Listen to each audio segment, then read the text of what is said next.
माणसांप्रमाणे प्राण्यांप्रमाणे आणखीन कोणाला अन्नाची गरज असते?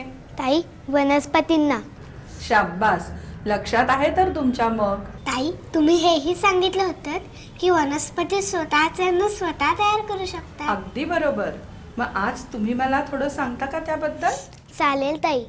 ताई, तुम्ही सांगितल्याप्रमाणे मी हे रोपाचं चित्र सुद्धा काढून आणलं आहे. मी सांगू का तुम्हाला याबद्दल? सांग ना. ही वनस्पतींची मुळं आहेत. मुळं जमिनीतून पाणी शोषून घेतात. त्यात काही अन्नपदार्थ सुद्धा विरघळलेले असतात. हे पाणी पानांपर्यंत पोहोचवण्याचं काम खोड करते. पानांवर सूर्यप्रकाश पडला की हवा आणि पाण्यापासून पानं स्वतःचे अन्न स्वतः तयार करतात. शाब्बास. म्हणजेच वनस्पती सूर्यप्रकाशाच्या मदतीने स्वतःचे अन्न स्वतःच तयार करतात. शाब्बास, बरोबर. मी वनस्पतींचे असे भाग करून आणले आहेत. छान.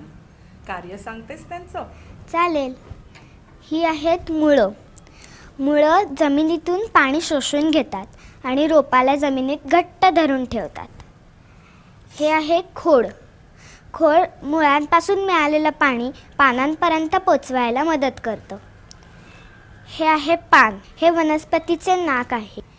हे अन्न तयार करायलाही मदत करते. पण इरावती, पान हे वनस्पतीचं नाक कसं काय? शुभ्रा, आपल्याला नाक आहे. आपण जेव्हा श्वास घेतो तेव्हा आपण हवा आत घेतो. तसेच पानालाही छोटी छोटी छिद्र असतात. ती आपल्याला दिसत नाहीत. त्या छिद्रांमधून हे पान हवा आत घेते. म्हणून वनस्पतीचे नाक पान आहे. बरोबर. हे आहे फूल. फुलापासून फळ तयार होते. आणि हे फळ. फळात बिया असतात. बियांपासून नवीन रोप तयार होते. मग लक्षात आलं?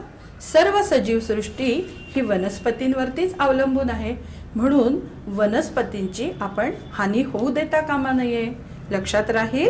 हो ताई, आम्ही नेहमी लक्षात ठेवू. आपला आहार काय आहे हे मुलांना चांगलं माहिती झालेलं असतं. आपण कुठले कुठले अन्नपदार्थ खातो हे त्यांना माहिती असतं. जसं आपण अन्न खातो तसं वनस्पतींना सुद्धा अन्नाची गरज असते हे समजल्यानंतर मुलांना खूप मजा वाटते. वनस्पती जे स्वतःसाठी अन्न तयार करतात त्यातलाच काही भाग आपण अन्न म्हणून वापरतो हे कळल्यानंतर सुद्धा खूप गंमत वाटते मुलांना.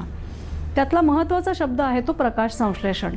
आत्ता जरी ही मुलं लहान असतील, प्रकाश संश्लेषणाचे सगळे टप्पे आत्ता जरी त्यांना कळणार नसतील, तरी काही मूलभूत गोष्टी जर समजल्या तर पुढे 9वी-10वीच्या टप्प्यावरती प्रकाश संश्लेषण ही कल्पना समजायला त्यांना खूप मदत होईल. विशेषतः वनस्पती पाणी कसं शोषून घेतात हे छोट्या कृतीतून सुद्धा मुलांना आपल्याला दाखवता येईल. एखादा स्पंज घेऊन तो ओला करून त्यातलं पाणी काढून टाकायचं आणि पाण्याने भरलेल्या एखाद्या भांड्यामध्ये जर आपण स्पंज ठेवला तर तो स्पंज जसं पाणी शोषून घेतो तसंच वनस्पतींची मुळं पाणी शोषून घेतात.